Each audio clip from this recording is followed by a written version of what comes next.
came on December 18th, while I was in a board meeting discussing our Q4 projections. I let it go to voicemail. When the meeting ended at 4:30 p.m., I saw 3 missed calls from my younger sister Rachel and a text that read, "Call me Ihi. About Christmas." I stepped into my corner office, 14th floor of Boston Medical Center's research tower, and called back. "Finally," Rachel answered, irritation sharp in her voice. "I've been trying to reach you for hours." "I was in a board meeting." "What's going on?" "It's about Christmas Eve. Mom and Dad's annual party." She paused. "We need you to skip it this year." I set down my coffee. "Excuse me. Look, don't make this a big thing. It's just, my boyfriend is coming. Dr. Marcus Chin. He's a cardiothoracic surgeon at Mass General and he's kind of a big deal. He's being considered for department head. And I've told him about our family. About how successful we all are. Dad's accounting firm, Mom's interior design business, me working in pharmaceutical sales." She trailed off. "But not about me. Natalie, come on. You know how it is. You're 34, still single, living in that tiny apartment, working some hospital job we don't really understand. Marcus comes from a family of doctors and academics. If he meets you and realizes you're, well, struggling, it's going to raise questions about our family." I looked at the wall across from my desk. At the framed Fortune magazine cover, "The Future of Healthcare Technology. Meet Dr. Natalie Morrison, 32, whose AI platform is saving lives." At the Incorporated magazine, Innovator of the Year Award. At my credentials: MD from Johns Hopkins, MBA from Wharton, PhD in biomedical engineering from MIT. "What exactly did you tell Marcus about me?" I asked quietly. "I said you work at a hospital in an administrative role. Which is technically true, right? You do work at BMC. Rachel. Please, Nat. This is important to me. Marcus is the one. I can feel it. His family is hosting us for New Year's and I need everything to be perfect before then. Having you at Christmas with Mom asking you those pitying questions about your job and Dad making awkward comments about you still renting, it would ruin the image I've built." I heard rustling on the line, then my mother's voice joined. "Natalie, honey," Rachel put me on speaker. "Your father's here too." "Great." Mom's tone turned pleading. "Sweetheart, we're not trying to hurt you. We just want Rachel to have her moment. You understand, don't you? She's finally found someone wonderful and we don't want anything to complicate things." "By anything, you mean me." "That's not what we're saying," Dad interjected. "We're just thinking about first impressions. Marcus is very accomplished and Rachel wants to present our family in the best light. Maybe it's better if you sit this one out just this year. We'll do something special together after the holidays, just the 4 of us."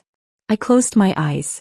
"So you're all agreeing that I'm too embarrassing to attend my own family's Christmas?" "Don't be dramatic," Rachel snapped. "We're trying to be practical. You've always been the sensitive one, making everything about you." I said okay. Silence. You're okay with this?" Mom sounded surprised. "You've made your position clear. I won't attend Christmas Eve. Is there anything else?" "Well, so, thank you for understanding, sweetheart. We'll make it up to you, I promise." I hung up without responding. My assistant David knocked and poked his head in. "Dr. Morrison?" "Dr. Chin from Mass General just confirmed his consultation appointment for the 27th. He's evaluating our cardiac monitoring AI for his department." I looked up sharply. "Dr. Marcus Chin? Cardiothoracic surgery." David checked his tablet. "That's him. Apparently he heard about our platform at the American Heart Association conference and wants to see a demo. The chief specifically requested you handle this one personally. Says Chin could bring the entire Mass General cardiac program into our client base." My hands were steady as I opened my calendar. "What time?" 2 p.m. on December 27th. "I've blocked your afternoon." "Perfect. Thank you, David." After he left, I pulled up Dr. Marcus Chen's profile. Harvard Medical School, top of his class. Cardiothoracic surgery residency at Johns Hopkins. Published extensively on minimally invasive cardiac procedures. Currently being considered for chief of cardiothoracic surgery at Mass General at age 37. Impressive credentials. He had no idea he was dating the sister of the woman whose technology he was coming to evaluate. The woman his girlfriend had deemed too embarrassing to meet. Growing up, I was always the weird one. Rachel was 2 years younger, bubbly and social, the daughter who brought home cheerleading trophies and prom queen crowns. She'd majored in communications, went into pharmaceutical sales, made a comfortable living, and lived in a trendy apartment in Cambridge that our parents helped her afford. I'd been the awkward kid who spent weekends in the library, who got a full scholarship to MIT at 16, who graduated with a triple major at 19. While Rachel was pledging sororities, I was publishing research papers. While she was dating football players, I was in medical school. My parents had never quite known what to do with me. "You're so serious all the time," Mom would say. "Can't you just relax and enjoy life like your sister?" Dad's version: "Not everyone needs 3 degrees, Natalie. Sometimes you need to know when enough is enough." I'd completed my MD at Johns Hopkins at 24. Then a PhD in biomedical engineering at MIT. Then an MBA at Wharton while working as a trauma surgeon at Boston Medical Center. At 28, I'd burned out completely. I'd been in the ER for 36 hours straight when I lost a patient, a 15-year-old girl with an undetected cardiac arrhythmia. Her EKG had looked normal. By the time we realized something was wrong, it was too late. I'd sat in the break room at 4 a.m. staring at her chart thinking, there has to be a better way. That's when I started building CareLink AI. The concept was simple: an artificial intelligence platform that continuously monitored patient vitals, recognized subtle patterns that humans missed, and predicted complications before they became catastrophic. The execution was brutally complex. Algorithms, machine learning, clinical trials, FDA approval, hospital integration. I'd used my savings, $400,000 from surgical work and smart investments, to build the first prototype. 18 months later, we had our first client, a small community hospital in Vermont. Within 3 years, we had 60 hospitals across 12 states. Within 5 years, we'd prevented over 2,400 documented patient deaths. Last year's revenue, $180 million. Current company valuation, $3.2 billion. I own 68% of it. Forbes had called me the surgeon who's saving more lives outside the OR than she ever could inside it. Fortune had profiled our AI platform as the future of preventive healthcare. The New England Journal of Medicine had published our outcomes data showing a 34% reduction in unexpected patient mortality at hospitals using our system. My family had no idea. When they asked about my work, I said, I work in healthcare technology at BMC, and changed the subject. When they saw my modest 2-bedroom apartment in Jamaica Plain, I didn't mention the $6.2 million penthouse I owned in Back Bay as an investment. When they assumed I was struggling financially, I didn't correct them. I wasn't hiding out of shame. I was conducting an experiment. Would they value me without the validation of success? Would they treat me with respect when they thought I was ordinary? The answer apparently was no. The week after Rachel's call, I threw myself into preparing for the Marcus Chun consultation. He's bringing his department head and 2 attending physicians, David informed me during our prep meeting. They want to see live demos, case studies, and integration timelines. Mass General would be our biggest client to date.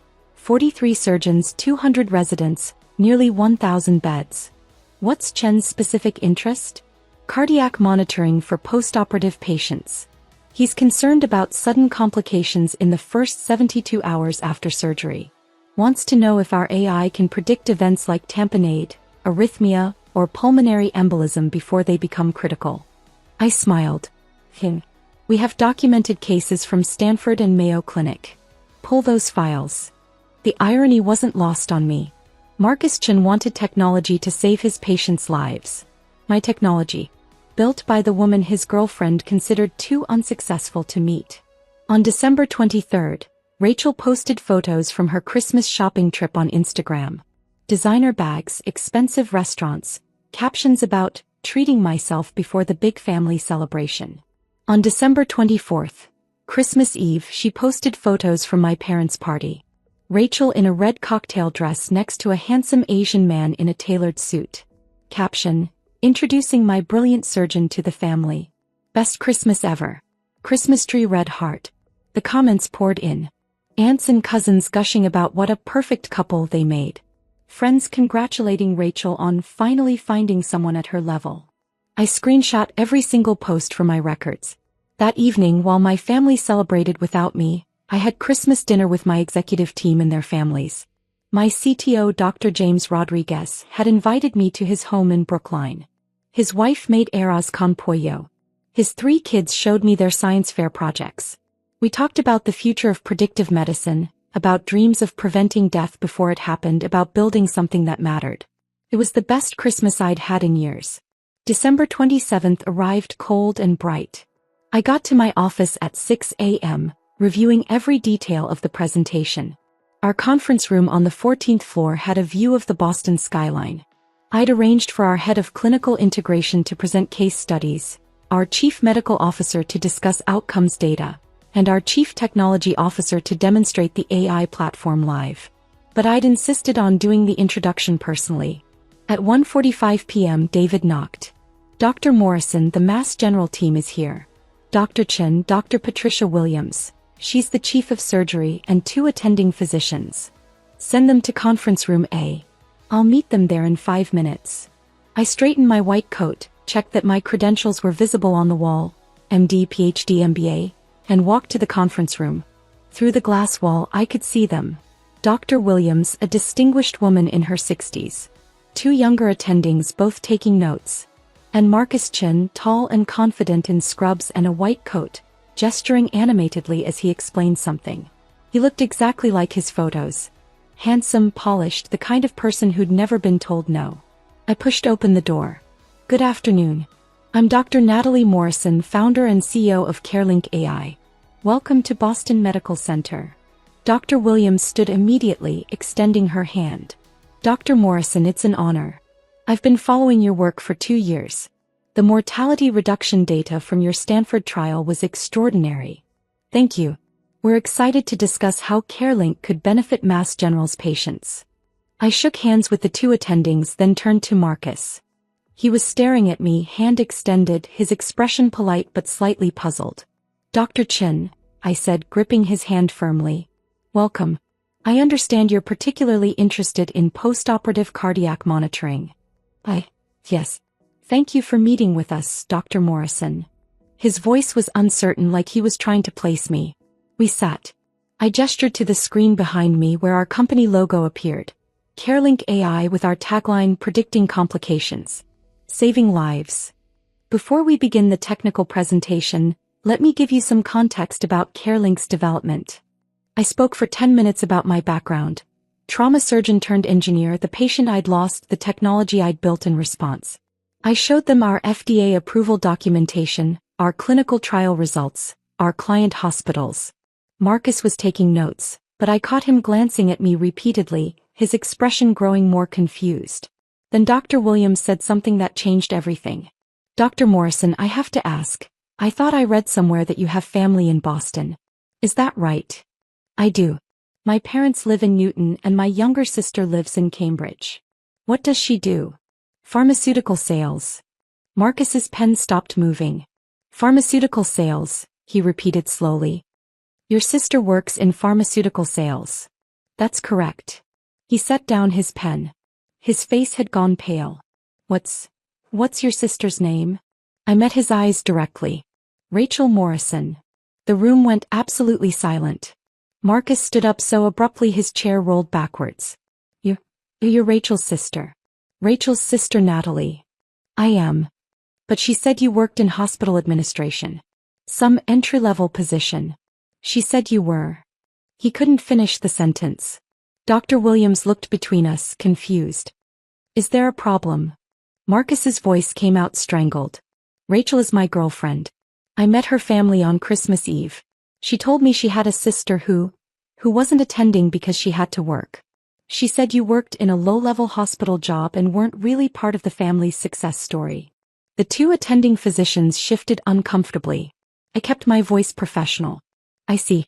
Dr. Chen, I want to assure you that your relationship with my sister has no bearing on this consultation. You're here to evaluate technology that could benefit your patients. That's all that matters. You're the CEO, he said faintly. You founded this company. You're the woman on the Fortune magazine cover. I am. Rachel said she told me you were struggling. That you lived in a tiny apartment and worked some job nobody in the family understood. That's why you weren't at Christmas. She said having you there would give you the wrong impression of her family, I finished. Yes, I'm aware of her reasoning. Dr. Williams cleared her throat. Perhaps we should reschedule this meeting. That won't be necessary, I said calmly. Dr. Chen, I understand this is awkward. But you came here to evaluate whether CareLink AI can help your postoperative cardiac patients. Can we focus on that? Marcus sank back into his chair. His hands were shaking. I need to call Rachel. You can call her after the meeting. Right now, I have 3 of Mass General's top physicians in this room, and I'd like to show you technology that could save lives. Unless you'd prefer to leave. He stared at me, then at Dr. Williams, then back at me. No, he said finally. No, I want to see the presentation. For the next 90 minutes, I walked them through everything. Case studies showing our AI predicting cardiac tamponade 47 minutes before clinical symptoms appeared. Data from Mayo Clinic demonstrating a 41% reduction in postoperative pulmonary embolisms. Live demonstrations of our platform identifying subtle arrhythmias that wouldn't be caught until the next scheduled EKG. Marcus asked sharp, intelligent questions. He was a good doctor, I could see that. He cared about his patients, understood the technology, recognized its potential. But every few minutes his eyes would drift to the wall behind me, where the Fortune magazine cover hung in a frame. My face, younger but unmistakable, with the headline, Healthcare Tech CEO of the Year, the surgeon who built an AI to save lives. When the presentation ended, Dr. Williams was beaming. This is exactly what we need. Dr. Morrison, I'd like to move forward with a pilot program immediately. 40 beds in our cardiac ICU 3-month trial, with the goal of full integration if outcomes match your data.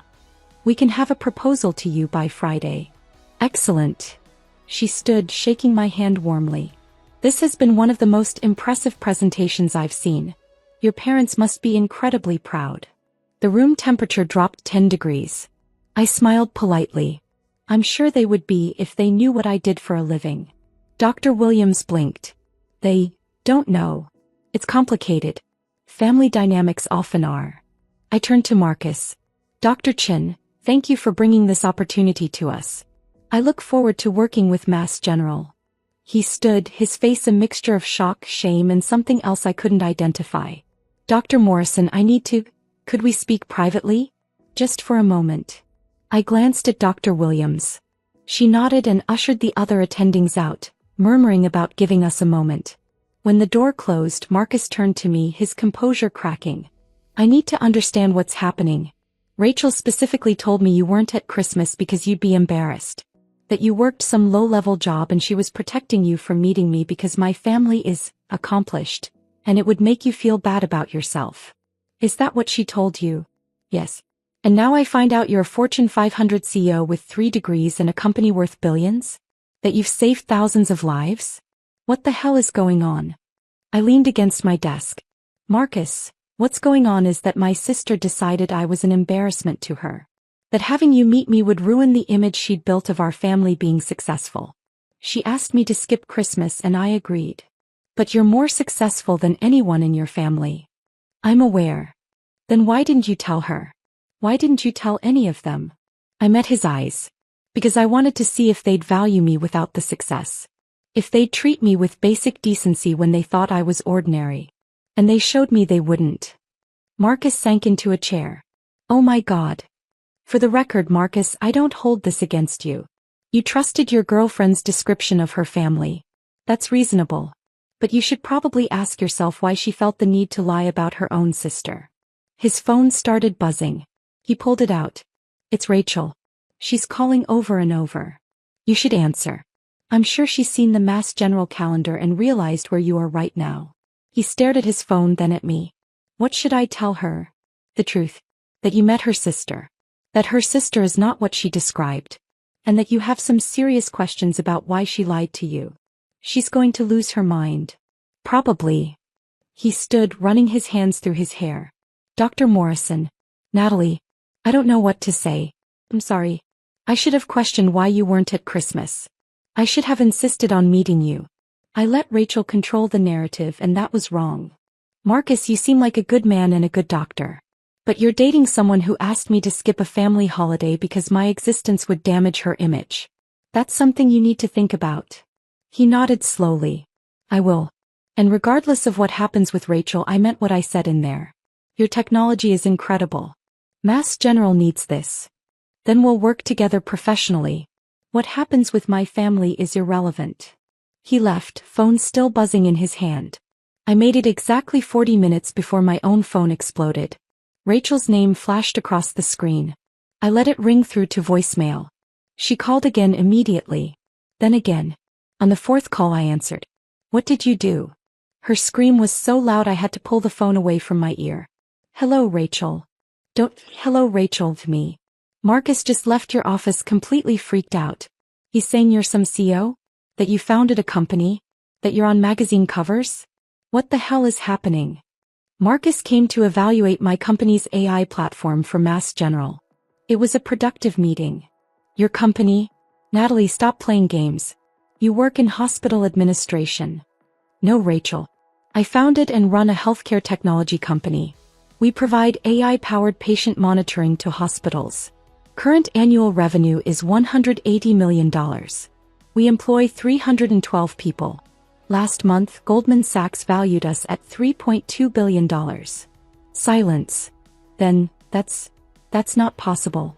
You live in a crappy apartment. You never have money. You work some boring hospital job. I live in a 2-bedroom apartment in Jamaica Plain because I like the neighborhood. I also own a penthouse in Back Bay worth $6.2 million. I never have money around you because I've watched you borrow from mom and dad for years and never pay it back. And I do work at a hospital, Boston Medical Center, where my company is headquartered. You're lying. I'm not. Google, Natalie Morrison CareLink AI, and see for yourself. I heard typing, then a sharp intake of breath. Oh my God. It's true. There are articles. Forbes, Fortune. You're on a magazine cover. Several, actually. Why didn't you tell us? Her voice had shifted from anger to something closer to panic. You never asked, Rachel. You decided I was a failure and treated me accordingly. I let you because I wanted to see how you'd treat me when you thought I wasn't successful. That's insane. That's manipulative. Is it? Tell me, Rachel, if you'd known I ran a multi-billion-dollar company, would you have uninvited me from Christmas? Silence. That's what I thought. You sabotaged my relationship. You deliberately met with Marcus to humiliate me. Marcus requested a consultation 6 weeks ago, long before I knew he was your boyfriend. I had no idea who he was until his name appeared on my calendar. Unlike you, I don't structure my professional life around family drama. He's furious with me. He's questioning everything I told him about our family. Maybe you shouldn't have lied to him. I didn't lie. I presented things in a certain way. You do work at a hospital. You do live in a modest apartment. Those aren't lies. You told him I was too embarrassing to meet. That having me at Christmas would give him the wrong impression of our family. That I was struggling and you were protecting me. Those are lies, Rachel. I heard her breathing heavily. Then Mom's voice in the background. Rachel, what's happening? Let me talk to her. Mom wants to talk to you, Rachel said. Of course she does. There was shuffling, then Mom's voice, tight with confusion. Natalie? Rachel is very upset. She says you met Marcus today and told him some story about being a CEO. It's not a story, Mom. I am a CEO. I founded a healthcare technology company 7 years ago. We save lives using artificial intelligence. It's quite successful. Sweetheart, I don't understand. You never mentioned any of this. You never asked. You assumed I was struggling and I let you assume it because I wanted to see how you'd treat me. That's not fair. We've always supported you. You uninvited me from Christmas because Rachel thought I'd embarrass her boyfriend. You chose her image over my inclusion in my own family. That's not support, Mom. We were trying to help Rachel make a good impression. By hiding me. By presenting your family as successful while excluding the daughter who actually built something? How exactly is that helping anyone? Dad's voice joined in. Natalie, your mother and I are very confused. Rachel showed us these articles about you. They say you're worth billions. Is that true? My company is valued at $3.2 billion. I own 68% of it. So yes, my stake is worth approximately $2.17 billion on paper. Complete silence. Then Dad, $2 billion. Approximately. And you never thought to mention this to your family? I mentioned it repeatedly, Dad. I told you I was working in healthcare technology. I told you I was building something important. You told me I had too many degrees, that I needed to relax like Rachel, that I was too serious. You decided I was the family failure without ever asking what I'd actually built. We didn't decide you were a failure. You excluded me from Christmas, Dad. Rachel explicitly said having me meet her boyfriend would give the wrong impression because I was struggling. You and Mom agreed. That's deciding I'm a failure. Mom's voice cracked. We made a mistake. Yes. You did. Can we fix this? Dad asked. Can you come to dinner? We need to talk about this properly. Why? So you can celebrate now that you know I'm successful? So you can tell your friends your daughter is a billionaire? Where was this interest when you thought I was ordinary? That's not fair, Rachel interjected, her voice venomous. You're punishing us for trying to protect my relationship. I'm not punishing anyone, Rachel. I'm running my company. Marcus came to evaluate my technology because he wants to save his patients' lives. The fact that it's inconvenient for you is irrelevant. He's talking about breaking up with me. He says he can't trust someone who lied about their own sister. Then maybe you shouldn't have lied about your own sister. I hate you. The line went dead. 2 minutes later, my phone buzzed with a text from Marcus. I'm sorry about Rachel. For what it's worth, I told her we're done. I can't be with someone who treats family that way. Thank you for your honesty. Looking forward to working together professionally. I replied, I'm sorry it ended that way. You deserve someone who values integrity. I'll have the Mass General proposal ready by Friday. The next morning, my parents appeared at my office. David buzzed me. Dr. Morrison, there's a Mr. and Mrs. Morrison here to see you. They don't have an appointment, but they're insisting it's urgent. Send them in. My parents walked into my office looking smaller than I remembered. Older. Mom's eyes were red from crying. Dad's face was gray with stress.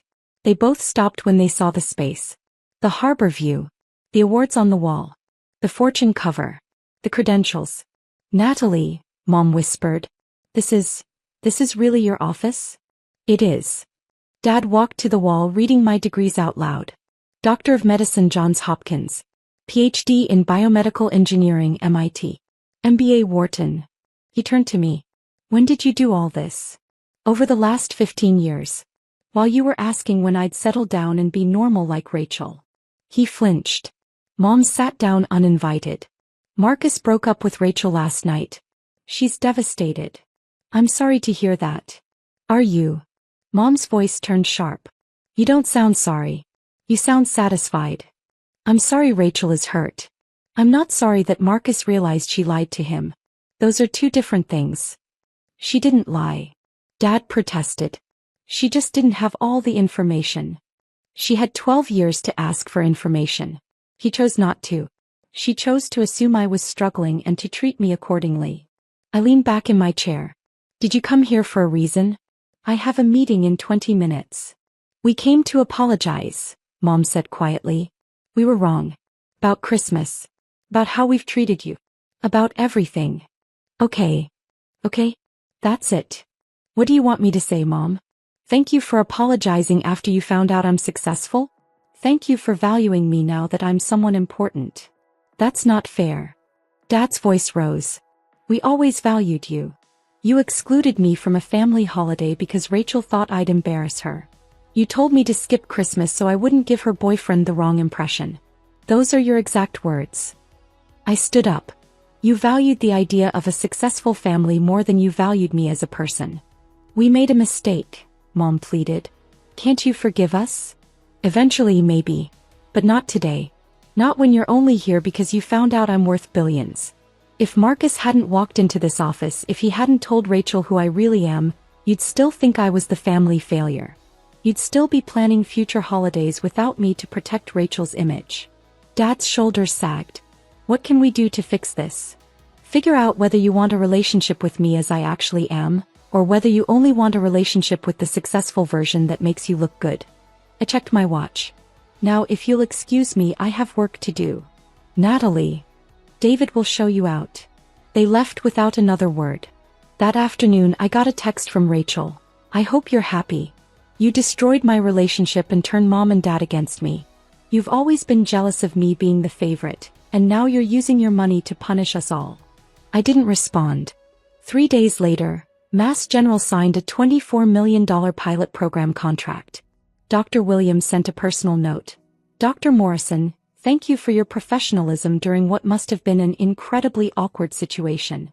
Your integrity speaks volumes. Looking forward to saving lives together. New Year's Eve arrived quietly. I spent it with my executive team at a company celebration in our conference room. We toasted our achievements. 2,400 lives saved in the past year. 300 employees supported. 82 hospitals using our technology. At midnight my phone buzzed.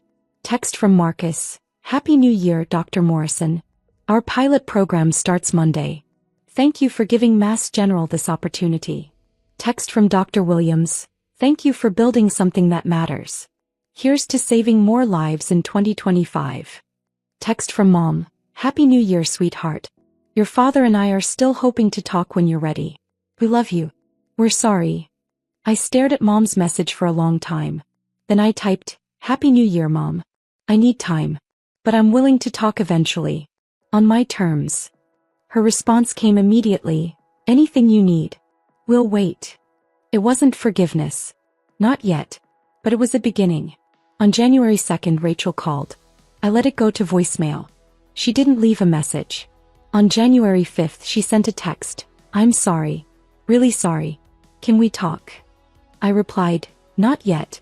Maybe someday. But not yet. On January 8th, the New England Journal of Medicine published our latest outcomes study.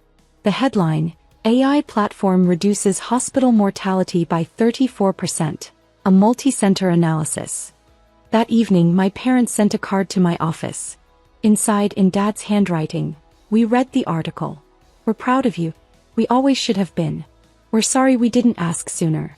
Love, Mom and Dad. I put the card on my desk next to the Fortune cover. On January 15th I had coffee with Marcus at a cafe near BMC. How's the pilot going? I asked. Incredible. We've already caught 3 complications your AI predicted before clinical symptoms appeared. 1 patient would have died if we hadn't intervened when we did. He paused. You're saving lives, Natalie. Real lives. That's why I built it. I wanted to apologize again. For not questioning Rachel's story. For agreeing to a Christmas that excluded you. I should have known something was wrong. You trusted your girlfriend. That's normal. I trusted someone who lied about her own sister to make herself look better. That's not normal. He took a sip of coffee. For what it's worth, I told my parents what happened. They were horrified. My mother asked me to invite you to dinner to apologize on behalf of my family for being part of the reason you were excluded. I smiled. That's kind but unnecessary. She insists. She's very traditional about family honor. She feels partially responsible. Tell her I appreciate the gesture. Maybe in a few months. He nodded. Fair enough. As we stood to leave, he said, Rachel reached out last week. Asked if I'd reconsider. What did you say? I said no. I can't be with someone who treats family as disposable when they're inconvenient. That's a character issue, not a misunderstanding. He met my eyes. You deserved better than how they treated you. Thank you for seeing that. Anyone who actually looked would have seen it. After he left, I walked back to my office. The January sun was setting over Boston, painting the harbor in shades of gold and pink. My phone buzzed. Text from David. Dr. Morrison, Johns Hopkins wants to schedule a call. They're interested in implementing CareLink across their entire system. 1,200 beds. I smiled and typed back, schedule it. That night I sat in my penthouse, the one my family didn't know about, looking out over the city. My city. The city where I'd built something that mattered. My phone buzzed one more time. Text from Mom. I know you need space. But I wanted you to know. I told everyone at my book club what you do. Really do. About your company and the lives you've saved. I should have been telling everyone years ago. I should have asked. I'm sorry I didn't. So proud of you. Always have been, even when I didn't show it right. I stared at the message for a long time. Then I replied, "Thank you, Mom. Let's have coffee next week. Just us." Her response was immediate. "I'd love that. I'll be there whenever you say." It wasn't a full reconciliation. The hurt was still too fresh, the betrayal too recent. But it was a door opening slowly. Whether we walked through it together would depend on whether they could learn to value me for who I was, not what I'd achieved. Outside my window, Boston glittered with possibility. Inside my office tomorrow, we'd keep saving lives. And that, more than anything my family could say or do, was enough.